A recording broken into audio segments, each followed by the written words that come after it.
Hello everyone, welcome to Okul, India के सबसे affordable learning platform में आप सभी लोगों का एक बार फिर से बहुत बहुत स्वागत है। आइए अपने certificate physical and human geography GC Leong के कोर्स को आगे बढ़ाएंगे। चैप्टर 11 में हम लोग हैं। पिछले लेक्चर में हम लोगों ने इस चैप्टर को स्टार्ट किया है और आज हम इस चैप्टर को आगे लेके चलेंगे पार्ट 2 में।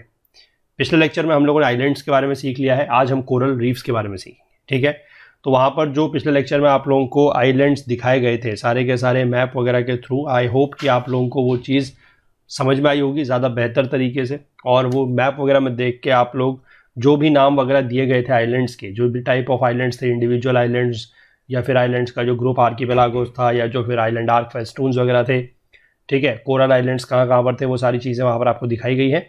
तो आई होप कि आपको वो मैप के थ्रू देख के चीज़ें ज़्यादा अच्छे से समझ में आई होंगी। तो आगे बढ़ने से पहले मैं आप सभी लोगों से एक बार फिर से रिक्वेस्ट करूंगा कि जो लोग इस कोर्स को, इस वीडियो सीरीज को फॉलो कर रहे हैं, जिनको ये पसंद आ रही है, वो ज़्यादा से ज़्यादा वीडियोस को लाइक करें, ज़्यादा से ज़्यादा शेयर करें अपने दोस्तों के साथ, कलीग के साथ, ताकि हमारे इन कोर्सेज़ का जो फ़ायदा है वो ज़्यादा से ज़्यादा लोगों तक पहुँच सके। और बाकी जो लोग चैनल पर नए हैं उनसे भी मैं रिक्वेस्ट करूँगा कि अगर आप लोगों को चीज़ें पसंद आ रही हैं, आप लोगों के लिए हेल्पफुल साबित हो रही हैं, तो आप लोग भी चैनल को जरूर सब्सक्राइब कर लें और बेल आइकन प्रेस करना ना भूलें, ताकि हमारी तरफ से जब भी कोई वीडियो पोस्ट हो तो उसका नोटिफिकेशन आपसे मिस ना हो। तो चलिए स्टार्ट करते हैं आज का लेक्चर, चलते हैं अपनी बुक की तरफ।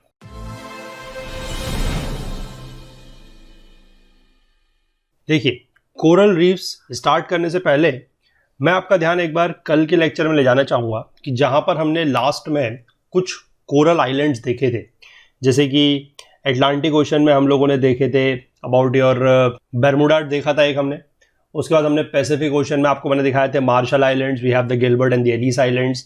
इंडियन ओशन में हमने देखे थे लक्षद्वीप और मालदीव्स, और वहाँ पर मैंने आपको काफ़ी अच्छे से जूम करके दिखाया था और मैंने आपको बताया भी था कि वहाँ पर एटोल्स वगैरह फॉर्म होते हुए आपको बहुत साफ तरीके से दिख रही थी।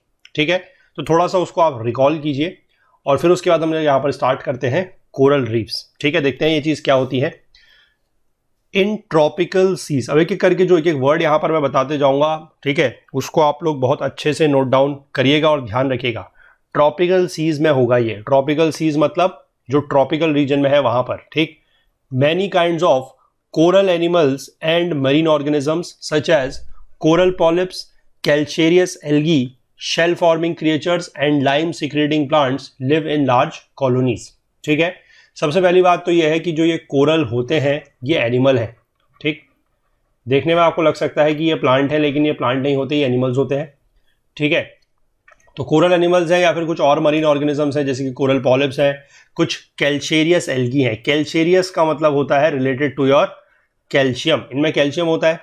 ठीक है, कुछ शेल फॉर्मिंग क्रिएचर्स हैं, कुछ लाइम सिक्रेटिंग, लाइम मतलब लाइम स्टोन वाला लाइम, ठीक है, कुछ लाइम सिक्रेटिंग प्लांट्स हैं। ये एक बहुत बड़ी कॉलोनी में रहते हैं। Though they are very tiny creatures, हालांकि ये बहुत छोटे होते हैं, their ability to secrete calcium carbonate within their tiny cells has given rise to a peculiar type of marine landforms. ठीक है, हालांकि इनका जो साइज है, जितने भी ये क्रिएचर्स यहाँ पर मैंने आपको बताए हैं, coral animals, coral polyps, calcareous algae और जितने भी ये shell forming creatures, lime secreting plants वगैरह हैं, ये हालांकि बहुत छोटे होते हैं, लेकिन इनकी जो एबिलिटी है कैल्शियम कार्बोनेट को रिलीज करने की, आप कह सकते हैं कि कैल्शियम कार्बोनेट को सिक्रीट करने की इनके सेल्स के अंदर, उससे एक अलग ही तरीके का मरीन लैंडफॉर्म बनता है। ठीक है, और ये जो इस तरीके का लैंडफॉर्म बनता है, they exist in numerous species of many forms, मतलब ये जो प्लांट वगैरह जो यहाँ पर क्रिएचर्स वगैरह बताए गए हैं, ये बहुत ज्यादा स्पीशीज में रहते हैं, इनके फॉर्म्स, कलर्स, शेप्स वगैरह अलग अलग हैं। Under favourable conditions they grow in great profusion just below the water level. ठीक है, ग्रेट प्रोफ्यूजन मतलब बड़ी मात्रा में ये पानी के नीचे होते हैं। Taking coral animal as a whole, the polyps are the most abundant and also the most important. ठीक है, सबको अगर हम एक साथ लेके चलें तो उसमें से जो पॉलिप्स हैं, जो कोरल पॉलिप्स हैं, ये सबसे ज्यादा मात्रा में पाए जाते हैं, मोस्ट अबंडेंट है और सबसे ज्यादा इंपॉर्टेंट भी यही है। ठीक, each polyp resides in a tiny cup of coral and help to form the coral reefs. When they die, their limey skeleton मतलब फिर से वही limestone related हो गया ये, ठीक है, their limey skeletons are cemented into coralline limestone. There are also non-reef building species such as the precious corals of the Pacific Ocean and the red coral of the Mediterranean, which may survive in the colder and even the deeper waters. ठीक है, as a rule they thrive well only in the warmer tropical seas. ठीक है, तो यहां पर आप ये बात मैंने आपको कल भी बताई थी कि किस तरीके से कोरल्स वगैरह फॉर्म होते हैं, कि जो इनका लाइम सिक्रीशन होता है या जो इनके सेल्स के अंदर जो कैल्शियम होता है, जो लाइमस्टोन होता है, जब ये मरते हैं, ठीक है, जब ये मरते हैं तो इस तरीके से जो इनके लाइमी स्केलेटन्स या जो लाइमस्टोन के बने हुए स्केलेटन्स होते हैं, जो कैल्शियम के बने हुए स्केलेटन्स होते हैं, वो एक दूसरे के ऊपर इकट्ठा होते जाते हैं लेयर बाय लेयर फॉर्म में। ठीक है, और वहां से क्या बनता है, फिर वहां से कोरल्स बनते हैं। ठीक है, ये तो इंपॉर्टेंट है। इसके बाद यहां पर जो ये दो नाम दिए गए हैं ये भी थोड़ा सा इंपॉर्टेंट है, इनको ध्यान रखिएगा, precious corals and the red corals. ठीक है, precious corals of the Pacific Ocean and red coral of the Mediterranean, ये क्या है, they are non reef building species. ठीक है, तो सवाल आप लोगों से पूछा जा सकता है कि क्या सारे के सारे कोरल जो है वो रीफ बनाते हैं, तो ऐसा नहीं है। ध्यान रखिएगा, कुछ स्पीशीज कोरल की ऐसी भी हैं जो रीफ फॉर्म नहीं करती हैं। ठीक, यहां पर स्पेसिफिकली नाम दिया गया है precious corals of the Pacific Ocean and the red corals of the Mediterranean. ये कहां पर है, ये कोरल जो है रीफ नहीं बनाते हैं, ये ध्यान रखना है। ठीक, और ये कोल्डर वाटर में और डीपर वाटर्स में भी क्या है, सर्वाइव कर सकते हैं। ठीक, जो हमारे रीफ बिल्डिंग कोरल्स होंगे उनके सर्वाइवल के लिए बेस्ट कंडीशंस क्या है वो देखनी है। सबसे पहले दो कंडीशंस है, एक टेम्परेचर की रहेगी और दूसरी रहेगी कि वो पानी में कितने डेप्थ में है। ठीक है, और दोनों का क्या फैक्टर है, किस तरीके से इंपॉर्टेंट है वो हम समझेंगे। देखिए, पहला है the water temperature must not fall below 68 degree Fahrenheit या फिर 20 डिग्री सेल्सियस। पानी इससे ज्यादा ठंडा नहीं होना चाहिए, मस्ट नॉट फॉल बिलो। ठीक, this virtually limits the aerial distribution of the corals to the tropical and sub tropical zones. तो मैंने यहां पर आपको जो वर्ड इंपॉर्टेंट बताया था कि आप यहां पर वर्ड नोट डाउन करिए, ट्रॉपिकल सीज। तो अब आप समझ गए कि ट्रॉपिकल सीज में ही ये क्यों पाए जाएंगे। ट्रॉपिकल सीज में या ट्रॉपिकल और सब ट्रॉपिकल जोन में ही ये इसलिए पाए जाएंगे क्योंकि टेम्परेचर जो है वो 20 डिग्री सेल्सियस से नहीं होना चाहिए, नीचे नहीं होना चाहिए। इससे अगर कम होगा तो कोरल जो है वो फ्लरिश नहीं कर पाएंगे, कोरल जो है वो फिर नहीं रह सकते उसमें। ठीक, again they will not flourish where there are cold currents, जहां पर कोल्ड करंट्स होंगे, ठीक है, वहां पर भी ये फ्लरिश नहीं कर सकते because of the upwelling of the cold water from the depths that cools the warm surface water. क्योंकि जहां पर अगर कोल्ड करंट्स आ रहे हैं वहां पर क्या है, अपवेलिंग होती है। अपवेलिंग क्या होती है, ये हमें पता है कि नीचे से जो पानी ऊपर की तरफ को आता है। ठीक है, एनसीईआरटी के कोर्स में हम लोगों ने बात की है, और अगला चैप्टर हमारा ओशियंस को लेकर ही है, वहां पर भी हम लोग उसको थोड़ा सा बात करेंगे कि जब ओशन करंट्स का मूवमेंट अगर हम समझेंगे तो वहां पर देखेंगे कि अपवेलिंग क्या होती है डिटेल में। ठीक है, अपवेलिंग बेसिकली कुछ नहीं है, इसको आप जनरल टर्म में समझिए कि नीचे से यानी कि डेप्थ से जो है वो पानी अगर सरफेस की तरफ को आ रहा है, दैट इज अपवेलिंग। अब ठंडा पानी अगर सरफेस पर आ रहा है तो उससे भी प्रॉब्लम होगी। ठीक है, तो इसकी वजह से भी क्या होगा कि जो सरफेस का वार्म वाटर है वो कूल हो जाएगा, और वो कोरल के लिए अच्छी बात नहीं है। इसीलिए अगर आप देखेंगे कि कॉन्टिनेंट्स जितने भी हैं उनके वेस्टर्न कोस्ट में कोरल रीफ्स जनरली एब्सेंट है, वहां पर प्रेजेंट नहीं है। क्यों, क्योंकि जनरली आप देखेंगे जो वेस्टर्न कोस्ट है वहां पर सारे के सारे जो करंट्स है, ठीक है, वो कोल्ड करंट्स है बेसिकली। ठीक है, इसको हम लोग अगले लेक्चर में फिर से मैं कहूंगा कि हम लोग बहुत अच्छे से इसको डिस्कस करेंगे। लेकिन अगर मैं आपको यहाँ पर कुछ जस्ट एज एन एग्जाम्पल अगर कुछ नाम बता दूं जो आप लोग अभी अगर किसी को आइडिया है तो जो अपने मैप वगैरह में आप चेक कर सकते हैं, तो वो आप जाके एक बार देखिएगा कि जो अफ्रीका है, ठीक है, अफ्रीका के वेस्टर्न कोस्ट में आप देखिएगा आपको एक करंट दिखाई देगा, दैट इज बेंगुएला करंट। ठीक है, आप जाके एक बार चेक कीजिएगा जो चिली और पेरू वाला एरिया है, यानी कि आपका जो साउथ अमेरिका का जो वेस्टर्न पार्ट है, वहां पर जाके आप चेक करेंगे आपको दिखेगा पेरू करंट या फिर हम्बोल्ट करंट। ठीक है, ये सारे के सारे कैसे करंट है, these are all your cold currents. ठीक, या फिर आप चेक करेंगे कि अफ्रीका के ही ऊपर के पार्ट में जहां पर मैंने आपको कल कैनरी आइलैंड दिखाया था वहां पर आप देखेंगे कैनरी करंट है।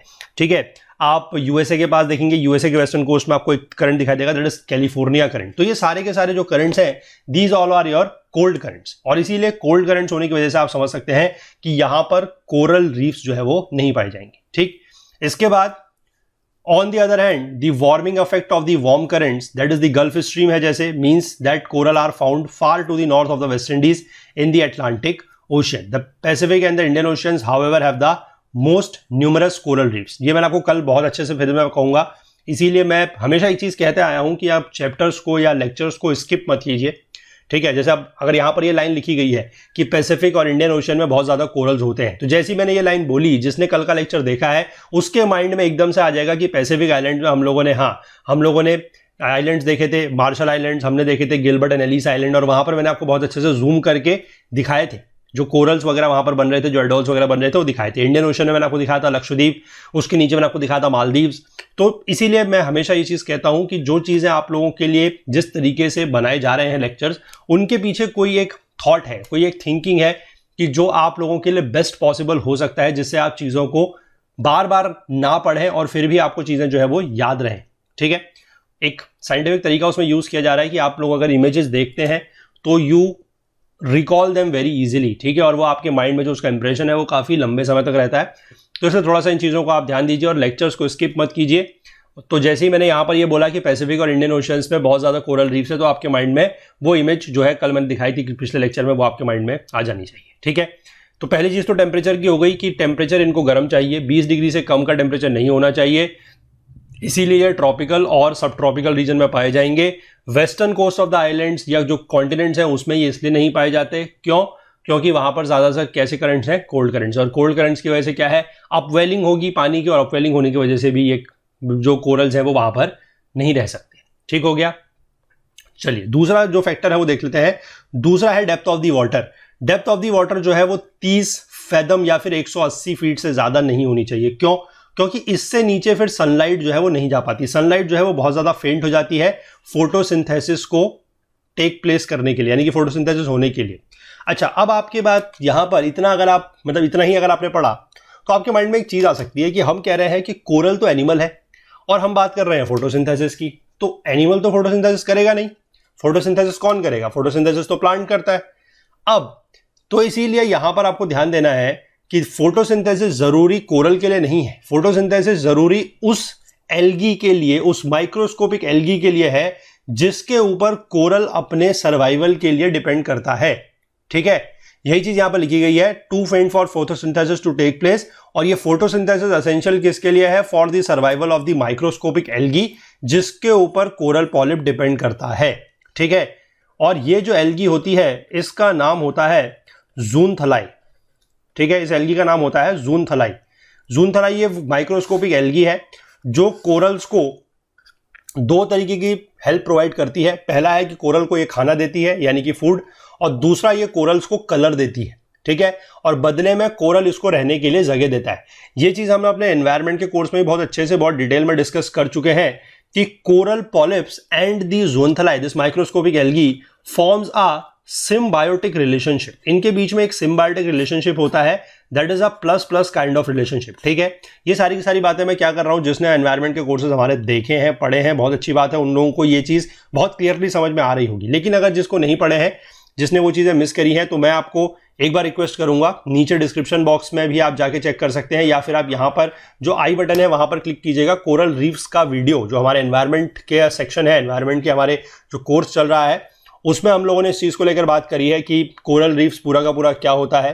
ठीक है, कोरल ब्लीचिंग क्या होती है, ये भी हम लोगों ने वहां पर डिस्कस किया है कि जब हमारा कोरल रीफ्स में से, ठीक है, जो या फिर आप कह सकते हैं जो कोरल्स हैं उसमें से जो ज़ूनथलाई है अगर वो दूर चली जाती है तो, ठीक है, उस पर अगर स्ट्रेस पड़ता है, stresses in the form of temperature अगर उसका सही नहीं होता है, या उस पर एनवायरमेंटल पॉल्यूशन की वजह से अगर स्ट्रेस पड़ता है कोरल्स के ऊपर, तो एल्गी उससे दूर चली जाती है। That process is known as coral bleaching, जिसमें जो कोरल्स का कलर है वो फेड हो जाता है। ठीक, बट ध्यान रखना है, coral bleaching is not the end of the coral, is not the death of the coral. वहां पर अगर कोरल्स का सिर्फ डीकलरेशन हो रहा है, अगर वापस से कंडीशंस सूटेबल होती हैं, अगर फेवरेबल कंडीशंस वापस से होती है, तो जो ज़ूनथलाई एल्गी है वो वापस से कोरल के साथ रहने आ सकती है, ना सिम्बायोटिक रिलेशनशिप, और उससे फिर से कोरल की जो जिंदगी है वो हरी भरी हो सकती है। ठीक, फिलहाल ये थोड़ा सा बैकग्राउंड इंफॉर्मेशन आप लोगों के लिए, जो मैंने सारी की सारी एनवायरनमेंट के कोर्स में बहुत डिटेल में डिस्कस की हुई है।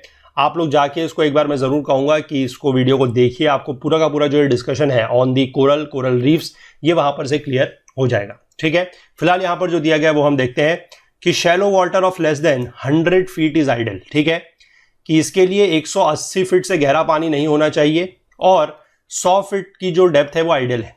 But there should always be plenty of water as polyps can not survive too long out of water. ठीक है, यानी कि पानी की डेप्थ जरूर कम है लेकिन पानी की मात्रा बहुत ज्यादा होनी चाहिए, क्योंकि बिना पानी के ये कोरल्स नहीं रह सकते। ठीक, इसके बाद तीसरी कंडीशन क्या है कि वाटर शुड बी सॉल्टिश, यानी कि पानी थोड़ा सा नमकीन होना चाहिए लेकिन उसमें सेडिमेंट नहीं होने चाहिए। ठीक है, सेडिमेंट मतलब जो सिल्टेशन वगैरह है, जो सिल्ट वगैरह है वो नहीं होने चाहिए। ठीक, corals therefore survive best in the moving ocean water well away from the silty coast और muddy mouths of the streams. ठीक, इसीलिए जहां पर सिल्ट वगैरह नहीं है, जहां पर स्ट्रीम्स के माउथ वगैरह नहीं है, क्योंकि जहां पर स्ट्रीम्स के माउथ वगैरह होंगे वहां पर क्या होगा, वहां पर स्ट्रीम्स अपने साथ एल्यूवियम्स और सिल्ट लेके आएंगी, तो सिल्ट जो है वो कोरल को पसंद नहीं है, ठीक है। जहां पर सिल्ट होगी वहां पर कोरल नहीं होगा।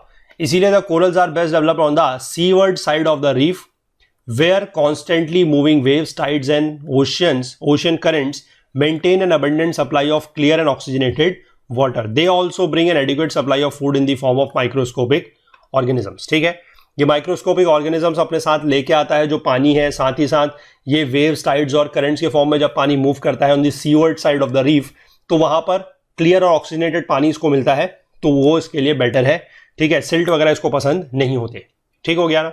चलिए इसके बाद टाइप्स ऑफ कोरल रीफ्स देखते हैं। 3 टाइप के कोरल रीफ्स हैं।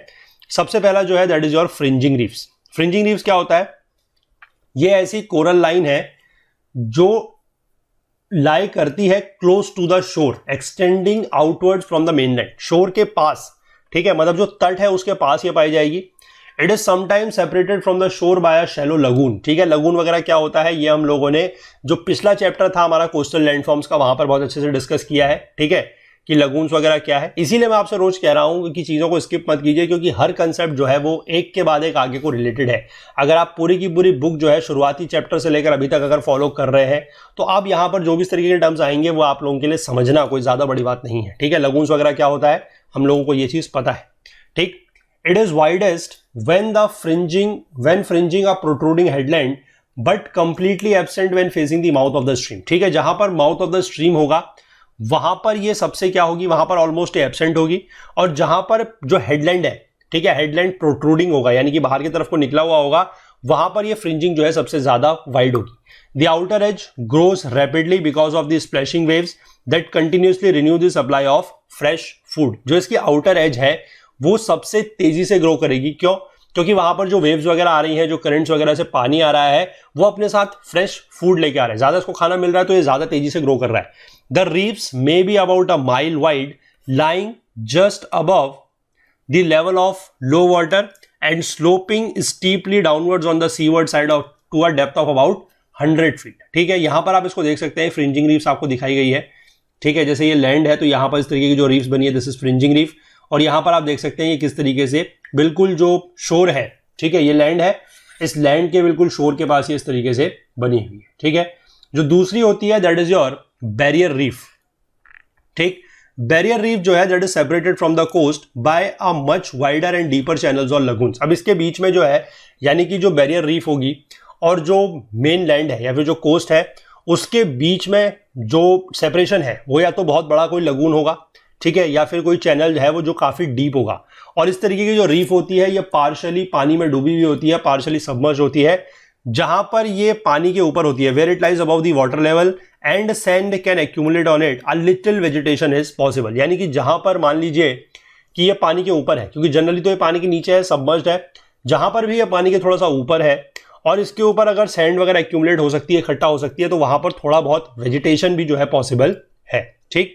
और जो बैरियर रीफ्स होती हैं they have narrow gaps at several places to allow the water from the enclosed lagoon to return to the open ocean. ये बैरियर रीफ्स जो होती है इसके बीच बीच में कुछ गैप्स भी होते हैं, ठीक है। गैप्स क्यों होते हैं, गैप्स इसलिए होते हैं ताकि जो इनका बीच में लगून सा बना, लगून हमने बात की थी क्या होता है, एक बड़ा सा लेक सा होता है, तालाब जैसा होता है ना, तो उस तालाब अगर वो पूरी तरीके से बंद होगा, एनक्लोज्ड होगा, तो उसमें से क्या है कि पानी का फिर एक्सचेंज नहीं हो पाएगा, ठीक। ओपन ओशन से उसमें पानी नहीं आ सकता और ना ही वहां से बाहर जा सकता है, तो इसलिए इसमें इस तरीके के नैरो गैप्स वगैरह होते हैं ताकि जो पानी है वो एनक्लोज्ड लगून से वापस जो है ओपन ओशन में जा सके, ठीक।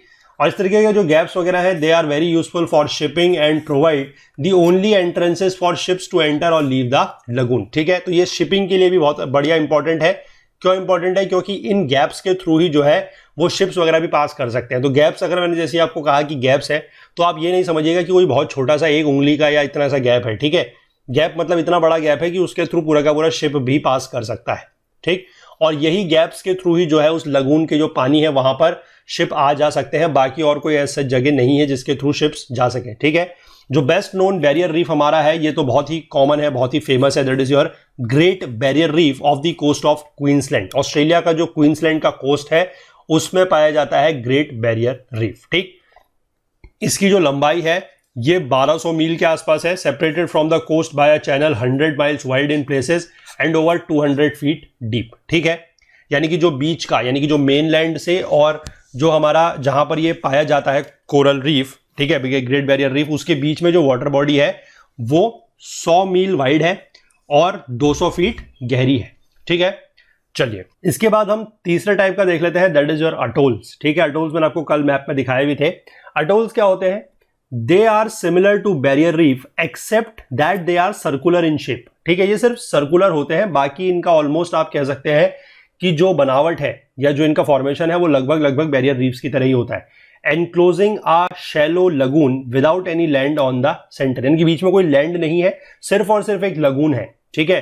The encircling ring is usually broken in a few places to allow the free flow of water. वही चीज है जिस तरीके से बैरियर रीफ्स में इस तरह गैप्स वगैरह होते हैं, उसी तरीके गैप्स यहां पर भी होते हैं ताकि वाटर का जो फ्लो है वो हो सके। On the inside of the reefs sand and limestone debris collect and palm trees like coconuts may grow. तो सवाल आपसे पूछा जा सकता है कि किस तरीके के जो रीफ्स हैं, जिस तरीके कौन से तरीके कोरल रीफ्स हैं जहां पर इस तरीके के लाइमस्टोन और सैंड के डेब्रिस कलेक्ट हो सकते हैं और जहां पर पाम ट्रीज जैसे कि कोकोनट वगैरह ग्रो कर सकते हैं, तो ध्यान रखेंगे they are your atoll reefs, ठीक। Such palm trees thrive well in the brackish water of the lagoon, ठीक है। जो लगून का ब्रैकिश वाटर होता है, ब्रैकिश वाटर आपको पता है क्या होता है, 5 से 35 पीपीटी जिसकी सैलिनिटी होती है वो, ठीक है, यानी कि जिसमें नमक जो है 5 पार्ट्स पर 1000, यानी एक तरीके से कह सकते हैं कि 1 लीटर पानी में अगर 5 ग्राम नमक घुला है से लेकर 35 ग्राम तक अगर नमक घुला हुआ है, तो उस तरीके के पानी में जो है इस तरीके के जो सॉल्टी वाटर एक तरीके से आप कह सकते हैं कि उसमें इस तरीके का पाम ट्रीज या कोकोनट ट्रीज वगैरह जो है वो पाए जाते हैं, ठीक है। अब यही सवाल आप लोगों के मन में आ भी सकता है, या मतलब आप लोगों को एक चीज है जो आप लोगों ने जनरली नोट की होगी कि कोकोनट ट्रीज वगैरह जनरली आप लोगों ने देखा होगा कि कोस्ट लाइन में पाए जाते हैं, यानी कि जो समुद्री तट है वहां पर पाए जाते हैं, और कोस्ट और कोकोनट ट्रीज आपको ऐसे इनलैंड जगह पे नहीं मिलेंगे, ठीक है। उसका कारण यही है कि जो कोकोनट ट्रीज होते हैं, इस तरीके के जो पाम ट्रीज होते हैं, उनके लिए ब्रैकिश वाटर की जरूरत होती है, और ब्रैकिश वाटर जो है आपको कोस्ट लाइन के पास ही मिलता है, तो इसलिए वहां पर ही ये पाए जाते हैं, ठीक है। The nuts fall into the water and are distributed widely by floating from one coral island to another, ठीक है। जो इसके नट्स वगैरह होते हैं वो पानी में गिरते हैं और उसके बाद फिर वो एक कोरल आइलैंड से दूसरे कोरल आइलैंड में फ्लो कर सकते हैं और वहां पर फिर ये उगना शुरू हो जाते हैं। The calm waters are useful for fishing and canoeing, ठीक है। जो कैनोइंग होती है और जो फिशिंग होती है उसके लिए काम वाटर्स काफी हेल्पफुल है। Some of the large atolls जैसे कि Suvadiva in the Maldives west of Ceylon have a lagoon over 40 miles across, ठीक है। Number of them provide essential air bases for the trans Pacific aircraft, ठीक है। ट्रांस पैसिफिक एयरक्राफ्ट मतलब मैंने आपको बताया कि जो ऐसे एरोप्लेन्स वगैरह हैं जो पूरा का पूरा पैसिफिक ओशियन को क्रॉस करके जा रहे हैं, ठीक है, तो उनके लिए इस तरीके के कुछ एयर बेसिस वगैरह जो है वहां पर बीच में रहते हैं, ताकि जिसमें आपको बताया था कि ऑयल रिफिलिंग वगैरह करने के लिए और इन सब चीजों के लिए, ठीक है ना। चलिए यहां पर आपको डायग्राम में ये चीज दिखाई गई है किस तरीके से बैरियर रीफ होता है, ठीक है, और किस तरीके से बीच में इसके आपको लगून दिख रहा है, ठीक है। यहाँ पर लैंड है, this is your barrier reef, और यहाँ पर ये लगून बना हुआ है। सिमिलरली अगर हम बात करते हैं अटोल की, तो अटोल में भी यही चीज है। अटोल में आप देख सकते हैं थोड़ा सा अंतर यह है कि एक सर्कुलर है, मतलब एक एनक्लोज्ड रिंग है जिसके बीच में यहाँ पर लगून है, बाकी अंतर जो है वो सेम है। और इस तरीके का आपको कोरल रीफ या जो अटोल है मैंने आपको कल मैप में दिखाया था, अगर आप एक बार जाके फिर से देखेंगे, आपको मैंने मार्शल आइलैंड्स जो दिखाए थे वहां पर भी इस तरह की चीज दिखाई थी, जहां पर मैंने आपको गिलबर्ट एंड एलिस आइलैंड्स दिखाए थे, ठीक है। Gilbert and Ellis Islands in your कहां पर थे, पैसिफिक ओशन में, दोनों के दोनों पैसिफिक ओशन में है, ठीक है। जाके इनको एक बार आप देखिएगा, अगर आपने कल का लेक्चर मिस किया है तो वहां पर आपको ये चीजें बहुत अच्छे से समझ में आ जाएंगी, और वहां आपको इस तरीके के स्ट्रक्चर्स वगैरह तो दिखाई देंगे और नाम भी आपको दिखाई देगा वहां पर लिखा हुआ है, ठीक है। दैट इज योर अटोल्स, ठीक है। चलिए इसके बाद अब एक सवाल ये पैदा होता है कि ये अटोल्स या जो कोरल्स हैं इनका ओरिजिन कैसे हुआ, ठीक है, इनका फॉर्मेशन का बेसिस क्या है। तो इसको लेकर बहुत सारी थ्योरीज वगैरह जो है जो अभी तक मतलब सामने आई है, और इनमें से कुछ थ्योरीज ऐसी भी हैं जो ज्यादा पॉपुलर है, ठीक है। तो इसके बारे में देख लेते हैं क्या है। The probable origin of the coral reefs, the subject of the origin of coral reefs has been studied and debated for over 1.5 centuries, यानी कि लगभग 150 साल के आसपास का समय हो चुका है जब से ये सारी चीजें चल रही हैं। Several theories have been suggested but none is universally accepted, ठीक है। बहुत सारी थ्योरीज इस तरीके की सामने आई है, लेकिन कोई भी थ्योरी ऐसी नहीं है जिसको पूरे यूनिवर्सल लेवल पर एक्सेप्ट किया गया हो, ठीक है। एक थ्योरी जो सबसे मोस्ट वाइडली एक्सेप्टेड थ्योरी है, that is put buy a great scientist Charles Darwin, ठीक है। काफी फेमस इनका नाम है, आप लोगों ने साइंस में भी इनका नाम सुना होगा, जिन्होंने सर्वाइवल ऑफ द फिटेस्ट की थ्योरी भी दी थी, ये वही है चार्ल्स डार्विन। इन्होंने जब पैसिफिक ओशियन की, पैसिफिक आइलैंड्स की जो वोयाज है, यानी कि जब ये उसके भ्रमण पे गए थे 1842 में, उसके बाद इन्होंने इस तरीके की एक थ्योरी दी थी। इन्होंने क्या बोला था, इसको बोला है सब्सिडेंस थ्योरी। ठीक है, सब्सिडेंस थ्योरी उसको बोला गया है। इन्होंने क्या बोला, Darwin assumed that all coral reefs begin as fringing reefs. ये सारे के सारे जो रीफ्स हैं वो स्टार्ट करते हैं फ्रिंजिंग रीफ से। ठीक, और फ्रिंजिंग रीफ्स क्या होते हैं हमें पता है कि आइलैंड के जो पास में होते हैं, और दी top most portions of the extinct volcanoes that stood above the ocean bed. ठीक है, कि जो एक्सटिंक्ट वॉल्केनोज है, जैसे कि हम लोगों ने पिछले लेक्चर में बात की थी, एक्सटिंक्ट वॉल्केनोज की मौना लुआ है, हवाई आइलैंड्स में मौना लुआ है, मौना किया है, ये सारे के सारे एक्सटिंक्ट वॉल्केनोज हैं। ठीक है, तो इन एक्सटिंक्ट वॉल्केनोज के जो टॉप मोस्ट पोर्शन है, जो ओशियन बेड्स के ऊपर बने हुए हैं, वहां पर ये बनते हैं। शुरुआती इनकी ऐसी होती है, यानी कि जितने भी सारे के सारे हमारे रीफ्स हैं, चाहे वो फ्रिंजिंग रीफ्स हो, चाहे बैरियर रीफ्स हो, चाहे ये अटोल्स हो, इनकी फॉर्मेशन पहले एज अ फ्रिंजिंग रीफ ही स्टार्ट होगी, ये इन्होंने बोला। इसके बाद इन्होंने क्या बोला, due to a general downwarping of the earth crust the islands gradually subsided. अब ये जिस आइलैंड के ऊपर हो रहे थे, वो आइलैंड धीमे धीमे क्या हुआ, सबसाइड करा। सबसाइड करने का मतलब मैंने पहले ही बताया आपको, धसना। ठीक, वो धस रहा है। The corals continue to grow upwards to keep pace with the subsidence. अब कोरल क्या है कि कोरल अगर बढ़ रहे हैं तो वो ऊपर की तरफ को बढ़ेंगे, और सबसिडेंस नीचे की तरफ को हो रहा है। ठीक, the growth was more vigorous at the outward edge than the landward edge because of the more favourable living conditions of corals, so the encircling reef widened. अब क्या होगा कि जो उस पूरे का पूरा जो बन रहा था, जहां पर कोरल फॉर्म हो रहे हैं, उसकी जो आउटवर्ड एज है, वहां पर ये कोरल का फॉर्मेशन ज्यादा होगा। ठीक है, जैसे अगर आप यहां पर उसको इस तरीके से समझ लें कि ये बीच के पोर्शन में जो है, ठीक है, यहां पर अगर मैं आपको इसको ऐसे दिखाऊं कि बीच के पोर्शन में कोरल कम बना है, और साइड में आप देख सकते हैं कि यहां पर जो है कोरल ज्यादा फॉर्म हुआ है, यानी कि जो आउटवर्ड एज है वहां पर कोरल क्या हो रहे हैं, ज्यादा फॉर्म हो रहे हैं। और आउटवर्ड एज पे कोरल ज्यादा फॉर्म क्यों होंगे, मैंने आपको पहले ही बताया कि ओपन ओशन है, ओपन ओशन से ज्यादा पानी आएगा। ठीक है, ज्यादा ऑक्सीजनेटेड वाटर आएगा, साथ में ही अपने साथ कुछ मरीन ऑर्गेनिजम्स को भी लेके आएगा, जो टाइनी ऑर्गेनिजम्स होंगे, तो उसकी वजह से इसको अच्छा पानी मिल रहा है, अच्छा खाना मिल रहा है, भोजन मिल रहा है, तो ये बड़ा हो रहा है। ठीक है, इसीलिए आप समझ सकते हैं कि जो आउटवर्ड एज में ग्रो कर रहे हैं वो ज्यादा क्यों कर रहे हैं। ठीक, तो वहां से क्या बन जाएगा, उसके बाद बन जाएगा बैरियर रीफ। ठीक, और बैरियर रीफ जो है उसके बीच में क्या होगा, lagoon between the island and the reef. तो आइलैंड और बीच के जो आइलैंड है और जो हमारा रीफ है, बैरियर रीफ जो बन गया है, उसके बीच में क्या आ जाएगा, लगून। क्यों आ जाएगा लगून, क्योंकि वो बीच का हिस्सा जो है वो नीचे बैठ गया है, सबसाइड कर गया है। ठीक, eventually when the land completely submerge, अब जब पूरी की पूरी लैंड सबमर्ज की गई है, तो उसके बाद क्या होगा कि जो सिर्फ और सिर्फ आउटर रिम्स है, आउटर रिम मतलब जो एक बाहर की चक्र जैसा होगा, सिर्फ वही दिखाई देगा, जिससे अटोल बन जाएगा। ठीक, मतलब आप इसको यहां पर इस तरीके से समझिए कि जैसे अगर ये ऊपर वाला, यहां पर अगर मैं पोर्शन आपको समझा रहा हूं, ठीक है, कि जैसे अगर इसको चलिए इसको ऐसे थोड़ा सा बना के देखते हैं। मान लीजिए ये कोई लैंड है, ठीक, ये लैंड है, यहां पर इस तरीके से फ्रिंजिंग रीफ बनी। ठीक, ये पानी है, सपोज कर लीजिए दिस इज योर वाटर। ठीक है, ये पानी है। चलिए इसको थोड़ा नीचे बनाते हैं, आई थिंक कि यहां पर ये क्लियर नहीं हो पाएगा, यहां पर बनाते हैं। ठीक है, यहां पर काफी अच्छी स्पेस है हमारे पास। तो मान लीजिए ये लैंड है, ठीक, दिस इज योर लैंड। इस लैंड के ऊपर मान लीजिए यहां पर एक तरीके से पहले जो रीफ बनी हुई है, that is your fringing reef. ठीक है, दिस इज फ्रिंजिंग रीफ, और ये हमारा क्या है, वाटर लेवल है। अब ये फ्रिंजिंग रीफ क्या हो रही है, ये तो ग्रो कर रही है, साथ साथ ये जो लैंड है ये सबसाइड करेगी, ये लैंड नीचे बैठेगी। ठीक है, तो ये लैंड नीचे बैठेगी, तो साथ साथ ये फ्रिंजिंग रीफ्स के ऊपर मतलब और ज्यादा रीफ बिल्ड होती चली जाएगी। तो थोड़े समय के बाद आप समझ सकते हैं कि ऐसा होगा कि ये जो रीफ का पोर्शन है ये नीचे आ चुका होगा यहां पर से। ठीक है, और यहां पर से ये ज्यादा ग्रो करेगा। क्यों, मैंने फिर से आपको बताया कि आउटर एज में ये ज्यादा ग्रो क्यों करेगा, क्योंकि आउटर एज में इसके लिए फेवरेबल कंडीशन ज्यादा है। ठीक, अब क्या होगा कि पानी का लेवल तो यही है, और ये आपको इस तरीके से यहां पर फिर से रीफ दिख रही है, बीच में जो पोर्शन बन जाएगा this will be your lagoon, ये लगून बन गया। ठीक है, और ये वाली जो आपकी रीफ बन जाएगी this will be your barrier reef. समझ पाए आप, बहुत आसान है। फ्रिंजिंग रीफ से कैसे बैरियर रीफ बनी है आप समझ गए। ठीक, फ्रिंजिंग रीफ अभी मैंने नीचे दिखाई है, ये वाली है, और ये जो ऊपर का मैं इसको अलग कलर कर देता हूं, ये जो ब्लैक कलर बन गया this is your barrier reef. अब ठीक है, अब क्या होगा, थोड़े समय के बाद ये चीज जो है ये मतलब चलती जाएगी कि लैंड और नीचे को आती जाएगी, और ये जो रीफ है ये और ज्यादा बिल्ड करती चली जाएगी। ठीक है, तो थोड़े समय के बाद ऐसा होगा कि आप इसको ऐसे समझिए कि ये एक तरफ से ऐसा है, बीच में ये नीचे बैठा हुआ है, और साइड से दूसरी तरफ से ये फिर से ऐसा है। तो अगर आप पानी का लेवल देखेंगे तो ऐसा दिखाई देगा। ठीक है, बीच में यहां पर आपको ऐसा छोटा सा लगून दिखाई देगा, और साथ ही ये जो आपको पूरा का पूरा ये पोर्शन और ये वाला पोर्शन है, इसको अगर आप ऊपर से देखेंगे इसका टॉप व्यू, तो आपको कैसा दिखाई देगा, ये इस तरीके की एक रिंग सी दिखाई देगी। ठीक है, you will be able to see kind of ring. ठीक, मतलब बिल्कुल सर्कुलर रिंग नहीं होगी ऑब्वियसली, ठीक है, थोड़ा सा इसको अलग शेप में बना लेते हैं, नहीं तो आप लोगों को डाउट हो सकता है। मान लीजिए इस तरीके की कोई रिंग सी बन गई है, ठीक है, अगर आप इसको ऊपर से देखेंगे तो बीच में यहां पर आपको लगून दिखाई देगा और इस तरीके की जो रिंग बन जाएगी, this ring is only known as your atoll.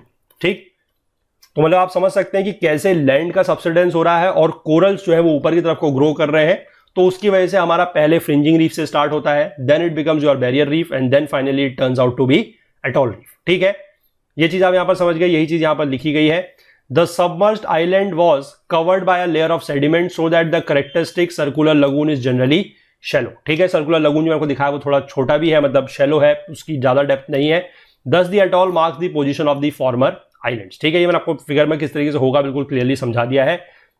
इसके बाद more recent researches by oceanographers have revealed that the ocean floor has in fact been subjected to subsidence especially in the Pacific Darwin's Pacific, मतलब Pacific का जो ocean है, ठीक है, वहां पर इस तरीके की जो मतलब रिसेंट कुछ ओशियनोग्राफर्स द्वारा रिसर्च की गई है, वहां पर यह पता लगा है कि वाकई में जो ओशियन फ्लोर है, स्पेसिफिकली अगर हम बात करें पैसिफिक ओशन में, तो वहां पर जो ओशन फ्लोर है वो सबसाइड किया है। यानी कि यहां पर हम कह सकते हैं कि जो डार्विन्स का एक्सप्लेनेशन है वॉज देयरफॉर जनरली करेक्ट, यानी कि जो डार्विन्स ने अपनी थ्योरी बताई है सबसिडेंस थ्योरी, ये सही है, इसको इस तरीके से हम सही मान सकते हैं क्योंकि एविडेंसेस इस तरीके के मिले हैं कि हाँ वाकई में जो पैसिफिक ओशन है वहां पर इस तरीके के एडोल्स वगैरह काफी हैं और वहां पर ये भी सबूत मिले हैं, ये भी एविडेंस मिले हैं कि ओशन फ्लोर सबसाइड कर रहा है, तो उनकी थ्योरी जो है वो आप एक तरीके से कह सकते हैं सही मानी जाएगी। ठीक है, इसके बाद एक और थ्योरी है जिसमें जो एक अमेरिकन ज्योग्राफर है जिनका नाम है R.A. डेली, इन्होंने एक थ्योरी दी है ग्लेशियल कंट्रोल थ्योरी। ठीक है, इन्होंने क्या बोला, देखिए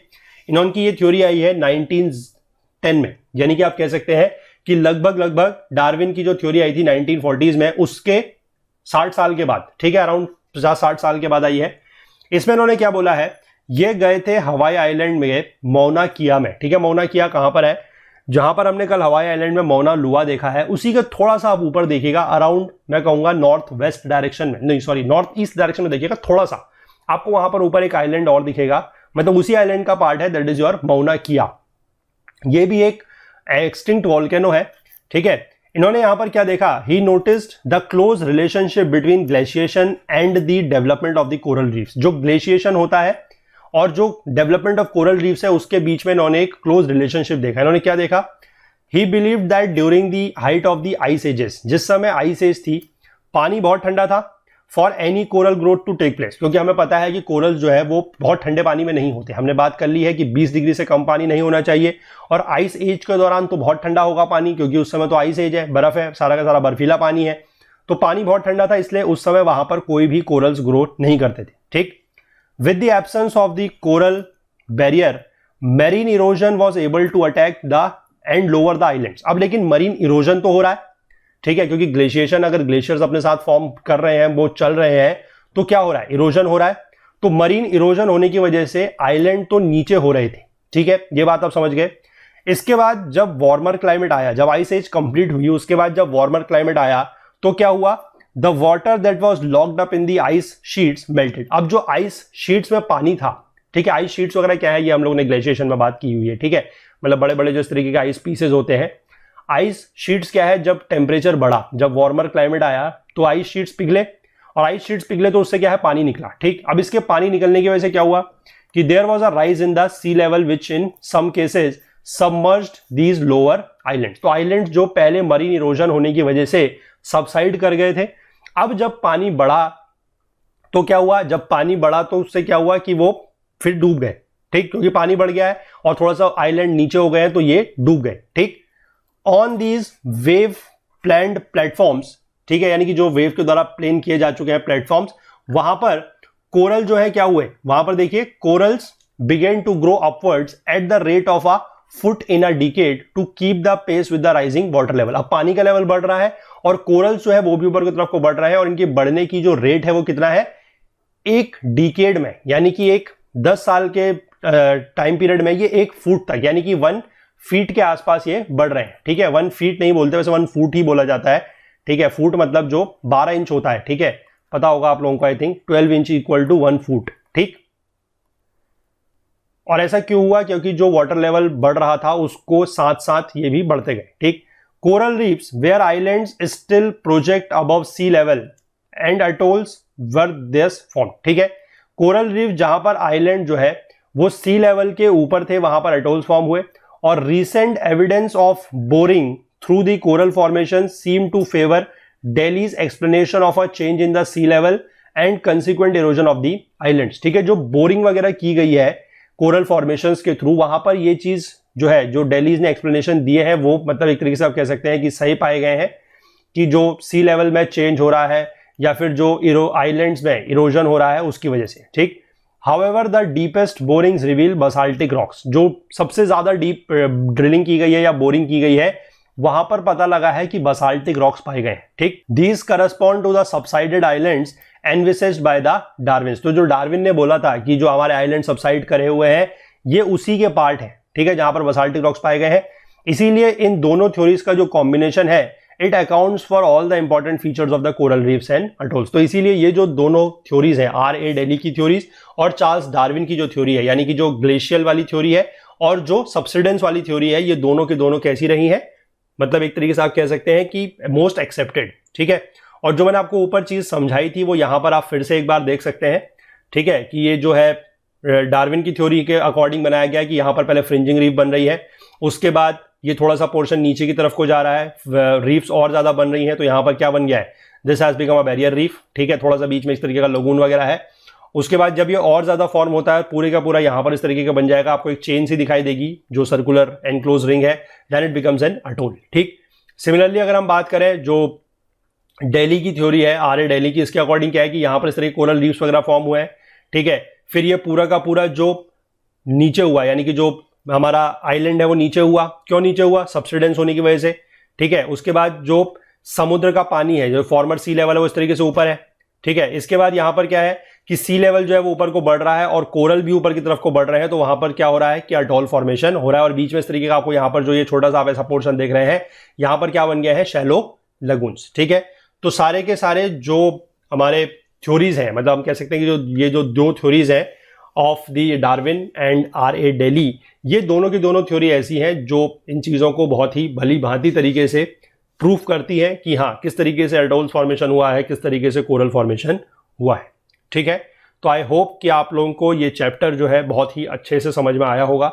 और अगर आपसे अब कोरल से संबंधित कोई भी सवाल अगर आपसे पूछा जाए या आपको अगर लिखने को जवाब आए, तो आप बहुत आसानी से चीज़ों को लिख सकते हैं। फॉर्मेशन को लेकर भी, ओरिजिन को लेकर भी, ये जो दो थ्योरीज हैं इनको भी आप बहुत अच्छे से समझा सकते हैं। ठीक है, तो अब हमारा इस कोर्स में, यानी कि जो जीसी लियोंग पार्ट 1 का कोर्स चल रहा है, इसमें सिर्फ और सिर्फ एक चैप्टर बचता है जिसको हम लोग कल के लेक्चर से स्टार्ट करेंगे। और मोस्ट प्रोबेबली 3 क्लासेस में या 3 लेक्चर्स में, मैं कहूँगा मोस्ट प्रोबेबली 3 या फिर मैक्सिमम 4 लेक्चर्स में वो चैप्टर भी कंप्लीट हो जाएगा। उसके बाद जैसा कि मैं आपको पहले भी बताया है कि थोड़े टाइम के लिए हम इस बुक का जो कोर्स है, यानी कि जो पार्ट 2 है, उसको हम बिल्कुल तुरंत स्टार्ट नहीं करेंगे। ठीक है, थोड़ा सा आप लोगों का देखेंगे, अगर आप लोगों की डिमांड अच्छी होगी तो उसको जल्दी स्टार्ट कर लिया जाएगा। लेकिन बीच में हम लोग कोशिश करेंगे कि कुछ और कोर्सेज के बारे में जो आपसे पूछा जा रहा था कि कौन सा कोर्स आप लोग और पढ़ना पसंद करेंगे, तो उसके अकॉर्डिंग कुछ इन्फॉर्मेशन आप लोगों से कलेक्ट करके फिर कोई और बेटर कोर्स आप लोगों के लेके आया जाएगा। लेकिन ये ध्यान रखिएगा कि ऐसा नहीं है कि this course has been stopped और आगे कोई ये बुक कंप्लीट नहीं की जाएगी, लेकिन की जाएगी अगर आप लोगों की डिमांड अच्छी होगी तभी। ठीक है, तो चलिए फिलहाल एक चैप्टर और बचा हुआ है, उसको हम लोग कंप्लीट करेंगे, बाकी फिर आगे की बात उसके बाद देखते हैं क्या होता है। ठीक है, चलिए। तो कंटेंट रिलेटेड अगर आपको कोई भी डाउट होता है तो आप हमारा टेलीग्राम का जो ग्रुप है, that is Okul GS UPSC discussion forum, इसको ज्वाइन करके आप पूछ सकते हैं। इसका लिंक आपको नीचे डिस्क्रिप्शन बॉक्स में मिल जाएगा, या फिर आप इसको टेलीग्राम में सर्च करके भी ज्वाइन कर सकते हैं। इस पूरी की पूरी वीडियो सीरीज का जो फुल कोर्स है वो हमारी वेबसाइट पर अवेलेबल है। वहां पर अभी आपको सारे के सारे वीडियोस मिल जाएंगे और नोट्स और क्विजेज भी जो है वो बहुत जल्द वहां पर चैप्टर वाइज अपलोड कर दिए जाएंगे, ताकि आप लोग जो है पढ़ सकें वीडियोस के थ्रू, आप लोग नोट्स के थ्रू क्विकली रिवाइज कर सकें और क्विजेस के थ्रू आप लोग जल्दी से अपनी तैयारी, अपनी प्रिपरेशन को एसेस कर सकें। कोर्स परचेस करने संबंधी अगर आप कोई टेक्निकल क्वेरी फेस करते हैं तो आप हमसे हमारे इस नंबर के थ्रू, दैट इज व्हाट्सएप के थ्रू कॉन्टैक्ट कर सकते हैं, दैट इज 9498086380। बाकी अगर आप हमसे कोई भी और बात शेयर करना चाहें, कुछ भी पूछना चाहें या कुछ बताना चाहें, तो आप हमसे हमारी ईमेल आईडी के थ्रू भी कांटेक्ट कर सकते हैं, दैट इज support@okul.co। बाकी हमसे ज़्यादा जुड़ने के लिए आप हमें फेसबुक पे, इंस्टाग्राम पे, लिंक्डइन पे और ट्विटर पर भी फॉलो कर सकते हैं। Thanks for watching till the end. आप हमारे अदर कोर्सेज को इन प्लेलिस्ट्स के थ्रू एक्सेस कर सकते हैं। अगर आपको यह वीडियो पसंद आया है तो लाइक ज़रूर करें, इसे ज़्यादा से ज़्यादा शेयर करें। अगर आपने अभी तक हमारे इस YouTube चैनल को सब्सक्राइब नहीं किया है तो जल्दी से कर लीजिए और बेल आइकन प्रेस करना बिल्कुल नहीं भूलिएगा, ताकि आपको हमारे सभी वीडियोस के नोटिफिकेशन सबसे पहले मिल सके। अपने कमेंट्स करके हमें ज़रूर बताइएगा कि आपको ये वीडियो कैसा लगा।